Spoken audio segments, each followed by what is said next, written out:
Alright, so this is going to be part 10 to What If Tanjiro Learned Breath of the Moon. So with that being said, let's just roll the intro. Bow in the presence of greatness. Right now that has forsaken us. You should be honored by my lateness. That I would even show up to this fake shit. So go ahead, go nuts, go. Alright, so in the last part we just got done with basically Inosuke and the Sound Pillar Tengen freeing the people that were trapped in the cloth, and Tanjiro fighting the main villain Hime in this arc. So before we get started, I like to say that earlier, like a week ago, by the time it's up, this video that is, it'll be a little bit more than that, but I uploaded a what if more on like real life stuff, basically talking about what if everyone had a grimoire. If you haven't checked it out yet, I suggest doing so. I basically explain what if in real life everyone got a grimoire, and I based it off the kind of Black Clover power system. So if you're interested in that, I suggest go checking it out. With that being said, go follow my Twitter. I'm trying to get my followers up on that, and I post a lot of my art there, so you might be interested. Not only that, but all of the stuff there is exclusive. Also, one more thing, I do have a Patreon, so if you want to see these videos early, you go to my Patreon. It will be linked in the description. So with that being said, if we get 50 likes on this, it'd be well appreciated. So with that plugging out of the way, let's get into the video. We start off with Tanjiro still fighting Hime, and at this point Hime is just trying to leave at this point. So what she does is she does this kind of intense kind of spiral attack towards Tanjiro, slicing almost anything in its way. So Tanjiro counters this by doing the 6th form Perpetual Night Lonely Moon. Now this creates a kind of barrage of slices that really can't touch Tanjiro. But at the same time, this is also when a civilian was complaining about their fight, thinking that it was just a normal argument. And this is when, Tanjiro activates the form and actually protects the civilian from this. Tanjiro then tells him to leave as it's not safe for him. Seeing the actual danger that's here, he leaves and runs away while Tanjiro follows Hime. Tanjiro is a bit enraged by this as she almost killed a man, and he sees that as unforgivable, so he follows her. He chases her down and almost catches her. She's a bit faster than he anticipated and was able to not catch up, at least initially. And this is when something unexpected happens. Something extremely fast dashes towards Hime and strikes her down, cutting her in half. This was actually Kojiro using his 9th form, that being Purgatory, or I guess the official translation is Rengoku. At least that's what the official is, I believe. But anyways, this is a Kojiro, I believe it was like around 4 months after his arm got severed, so he's only doing this with one arm. Now he doesn't actually get the head because with the loss of his arm, it really put him off balance, and with the 4 months of recovery, it really wasn't enough because a lot of it was healing and the rest was trying to get back into shape, I believe. That being getting adjusted to his soul arm now. At this point, Tanjiro is amazed that Kojiro is even here, and he tells Tanjiro that he had heard that they were going to the red light district to help out one of the other pillars, and he decided to come along just in case something were to go wrong. Now he came a bit late, but he was actually able to stop Hime from running away. Now with a pillar and Tanjiro on the other side, they're basically blocking her in, getting her from both sides, and she's cut in half at this point. It seems like she has no way out of this. So at this point, Kojiro goes to finish her off using the 5th form, that being Flame Tiger. But Hime actually was able to spread out her cloth enough to actually trip him, and he actually does let go of the sword. And this is where Tanjiro catches it mid-air and tries a new kind of thing. So he does 2 things with the 2 different swords.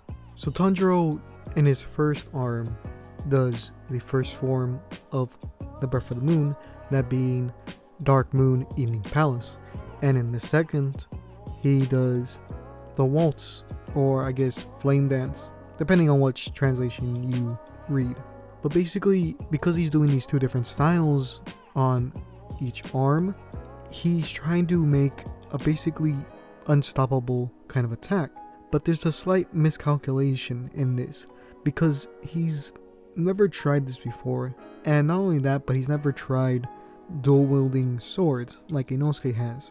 So what happened is the swords actually do slightly collide, this causing a kind of spark, and this spark is so bright that it blinds nearby people for a moment, almost like a flashbang. Now when the light dissipates and they see what's there, they see something strange. There's this other person coming out of Hime, and this person had blocked the attack from Tanjiro. Now, this character is actually Hime's brother, that being Gyutaro. Now, Gyutaro, he looks at Tanjiro, and he has this somewhat confused look at him. And Tanjiro again looks back at him with the same expression, not knowing why they have that. And Gyutaro tells Tanjiro that he was born special, but he wasn't necessarily a prodigy. And he's trying to wrap his mind around this concept, and everything that Tanjiro is to him is almost like a contradiction. Now, Tanjiro then realizes that whoever this person is protecting Hime, and they have a sibling bond. He can relate to this a lot because of his relationship with Nezuko, and thinking of this makes him almost sympathetic in a way. Gyutaro gets back and basically tells Tanjiro that even though he's like that, he doesn't necessarily hate him, though he will kill him, but it's not out of hatred. He tells Tanjiro that his scythes are filled with poison and that even one drop will kill him. Tanjiro, still having his breath not really steady at this point because of his fever, is bracing for the attack. This is where another person comes in, that being the sound pillar Tengen. Now Tengen comes in and he hits the two demons, and there's kind of this explosion that happens. Now with Tengen using two blades as his normal weapon, it makes it easier for him to basically attack Gyutaro. But again, like last time, although vice versa, Gyutaro is protected by his sister, Hime, having her wrap the fabric around each other so they wouldn't get hurt. This is also around the time where Tanjiro gives the sword back to Kojiro so that he could fight alongside them. Tanjiro tells Tengen that Gyutaro uses poison in his attacks and to be wary of that. Tengen tells him that because he's a shinobi, he has studied and gained resistance to a lot of poison, so it's most likely not going to work on him. That being said, when Gyutaro starts attacking, these little droplets of poison start to fall from him, that being his scythes. Because of this, Tengen's on the defensive, and it's really hard for him to find an opening because he has to move these kind of droplets away. He even goes as far as to use the tip of his blade to get a bit more reach, as the two blades are connected by a chain. As this is happening, the people that are there get divided up into two different groups, that being Tanjiro and Tengen, with Gyutaro and Kojiro, Inosuke, and Zenitsu go to fight Hime, as at this point they're separated, and Hime would have recovered from the attack from earlier.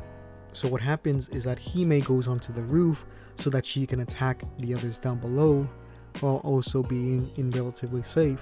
This is where she is followed by the three demon slayers I mentioned earlier, that being Inosuke, Zenitsu, and Kojiro. At this point, Kojiro's warmed up and is ready to fight.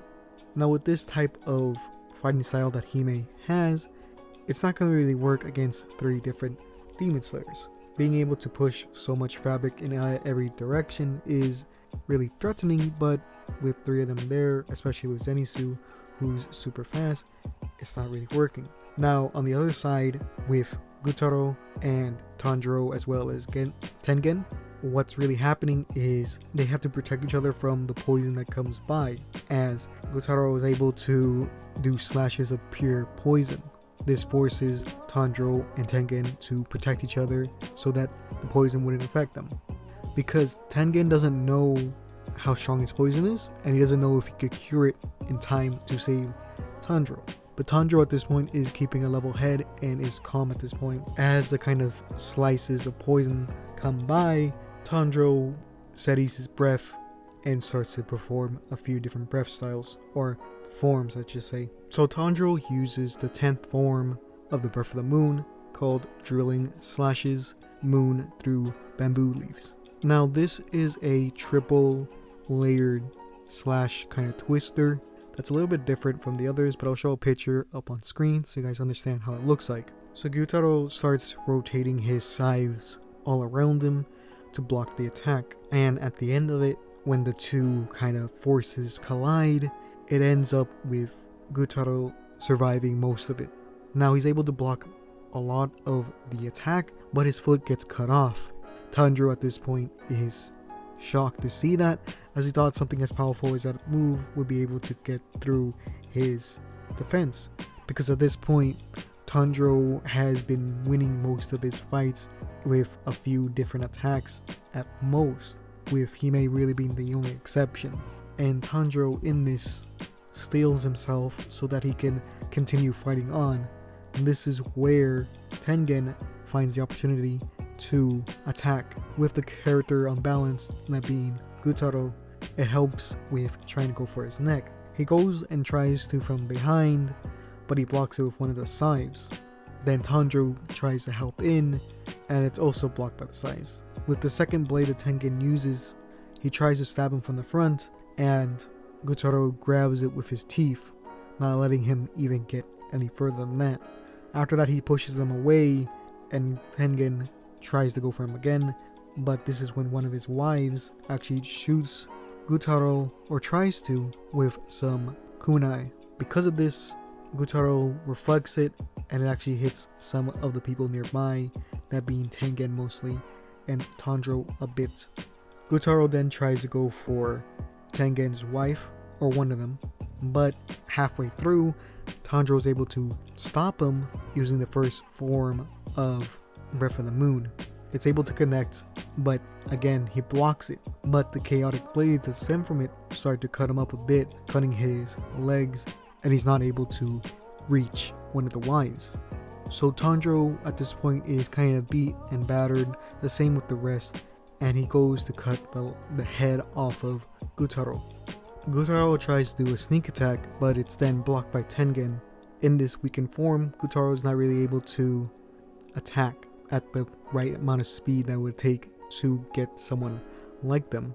But Tanjiro is able to cut off the neck, or cut off the head I should say, and at the same time, the trio at the top end up defeating Hime. So both of them are lied together as they died.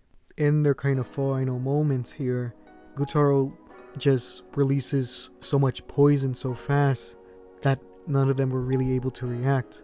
This causes many buildings around to be collapsed, and those around to be affected by the poison.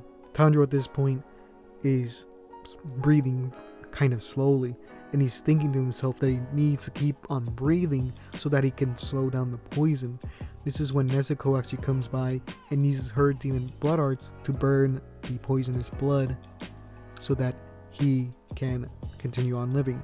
This heals him a bit. Nezuko continues on healing those around him, especially Tengen, who was in the epicenter of the blast, who got hit the worst. Nezuko is able to heal him for a bit, or at least take away the poison, and Tanjiro gets the blood of the two different demons to give back to Tomio, I believe that's her name. But anyways, Tanjiro can hear Gyutaro and Hime basically fighting as their last moments on Earth are seen by him. He can't help but to intervene to kind of give him that last piece of, I guess, closure, because he knows how it feels to lose someone so close to you, such as a sibling, and he doesn't want their final moments to be that of hatred. So he consoles with them, talking about how they don't really mean all the mean things that they've been saying to each other, and that they truly do care for each other. And as they're talking about this, afraid of their own mortality, they just fade away and scatter through the winds. This is when Obanai actually comes to help him, as he was backup. He sees Tengen in this kind of state that he's in, and he's surprised on how well he held up, as the town around him is destroyed, basically, or almost to that point. And Tengen tells him something unexpected, at least to Obanai, and that is that he's retiring. This almost close to death kind of accident, or incident I should say, had almost killed him, and even then he still lost a lot to him. I would say in this kind of explosion he would still lose his eye, or his right eye I should say, just like how he does in the manga. And Obanai is kind of sad to hear this, and Tengen reassures him that the younger generation will pick up from there, and Obanai realizes that he's talking about Tanjiro. Now, he is kind of surprised that Tanjiro survives this attack and gains a bit more respect for him. So eventually they're taken back to the Demon Corp headquarters, and there they rest up and recover from their wounds. Now, I would say Tanjiro in this isn't as badly injured as he was in canon, like how his fingers were broken one by one. That didn't happen in this. So in this kind of period, there's a few things that happen.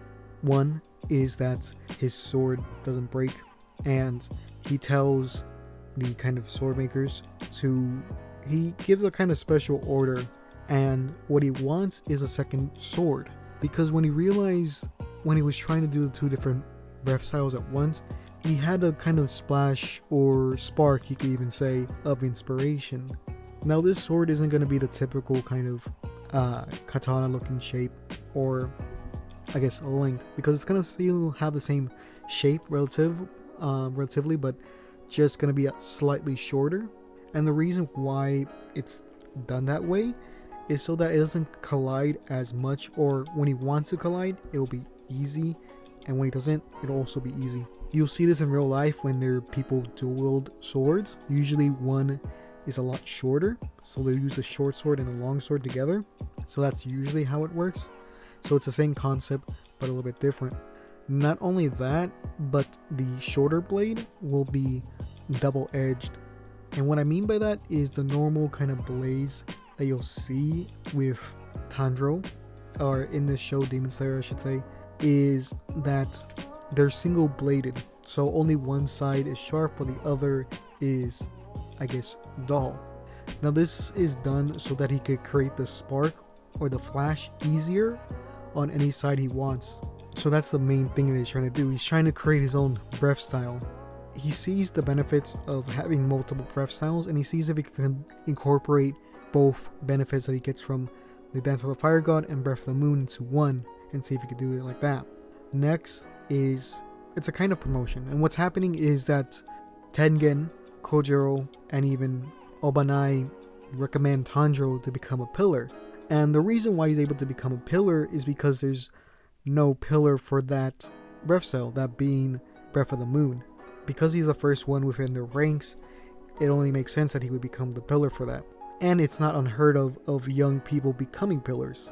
There are characters within the series that have been Demon Slayers for actually only 2 months of picking up the blade and becoming pillars. These are characters like the Breath of the Mist user and the Breath of the Rock, I believe. So yeah, it's not entirely out of nowhere that he could become a pillar. And because this obviously gains more respect, and they see what he can do. So with that being said, this is gonna be the end of the video.